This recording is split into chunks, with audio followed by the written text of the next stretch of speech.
এই যে কি ব্যাপারটা কি শুনি, তোমার ঘুম কি আজ ভাঙবে না নাকি? সকাল গড়িয়ে দুপুর হতে চললো, সূর্যদেব মাথার উপর চড়ে বসেছে, এখনো বিছানা ছাড়ার নাম নেই গো। বলি কথাটা কানে যাচ্ছে না নাকি?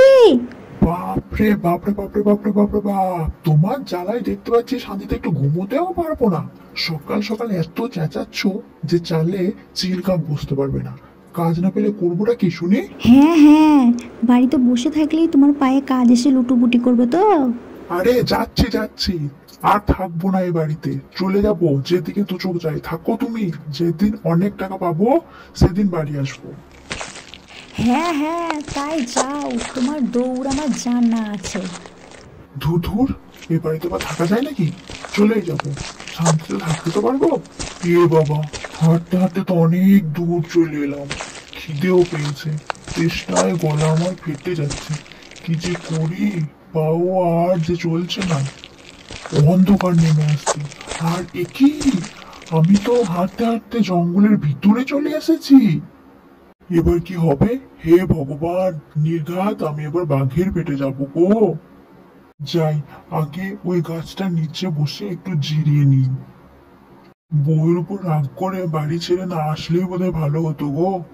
কেন যে তাড়াহুড়ো করে বউয়ের উপর রাগ করে বাড়ি থেকে বেরিয়ে আসলাম।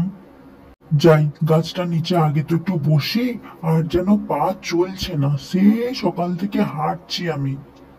যাই, গাছটার নিচে বসে একটু জিরিয়ে নিই। হায় ভগবান, বউয়ের উপর রাগ করে এ কি বিপদ ডেকে আনলাম আমি। খিদেতে মরে গেলাম, কি যে করি এখন। গাছের নিচে কেউ বসে আছে মনে হচ্ছে। ও কি বলছে? বউ বাড়ি থেকে তাড়িয়ে দিয়েছে, কাজ করতে পারে না বলে। যাই, ওর সঙ্গে একটু কথা বলে যদি কিছু সাহায্য করতে পারি। রে, তোর খিদে পেয়েছে? ওরে বাবা, ভূত গো, বাঁচাও বাঁচাও বাঁচাও গো আমাকে, হে ভগবান, শেষে ভূতের খপ্পরে পড়লাম, বাঁচাও।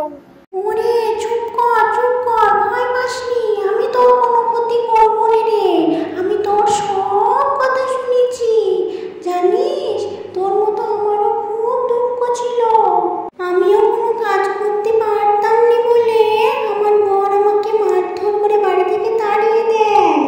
তারপর আমি এই জঙ্গলে এসে পথ হারিয়ে ফেলি, আর এই গাছের নিচে বসে আমার মৃত্যু হয়। জানিস, আমার শরীরের সৎকার হয়নি, আমার শরীরটা শেয়াল কুকুরে ছিঁড়ে খেয়েছে। তারপর থেকে আমি এই গাছেই থাকি।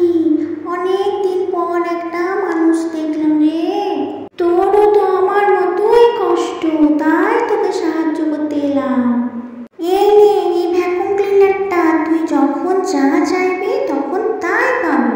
তোর কোনো দুঃখ থাকবে না, তোর আর কোনোদিন কোনো অভাব হবে না। তুই যা চাইবি তাই তোর সামনে হাজির হবে। অনেক অনেক ধন্যবাদ তোমাকে ভূতমা, তুমি আমার জন্য যা করলে কোনো মানুষেও তা করবে না। সত্যি বলছি তোমাকে ভূতমা, তোমার যখন আমাকে প্রয়োজন হবে তুমি আমাকে শুধু একবার ডেকো, আমি তোমার কাছে চলে আসবো। আমার সব কষ্ট আজ থেকে দূর হলো ভূতমা, শুধুমাত্র তোমার জন্য, শুধুমাত্র তোমার জন্য ভূতমা, শুধুমাত্র তোমার জন্য। ওরে ওঠ ওঠ, অমন করে কান্দিস নে, যা বাড়ি ফিরে যা। কিন্তু শোন, এই ভ্যাকুয়াম ক্লিনার কোনোদিন কোনো খারাপ কাজে ব্যবহার করবি না, তাহলে কিন্তু এর শক্তি চলে যাবে। হায় ভগবান, সারা রাত পেরিয়ে গেল, মানুষটা যে কোথায় গেল। কি গো বউ, এই দেখো আমি কি এনেছি দেখো, আমাদের আর কোনো কষ্ট থাকবে না। কি এনেছো কি দেখি? এটা আবার কি এনেছো গো? এটা একটা জাদু ভ্যাকুয়াম ক্লিনার, আমি যখন যা চাইবো তাই পাবো। হ্যাঁ হ্যাঁ, তাই আবার হয় নাকি? এবার তোমার কাজ না করার নতুন বাহানা নাকি?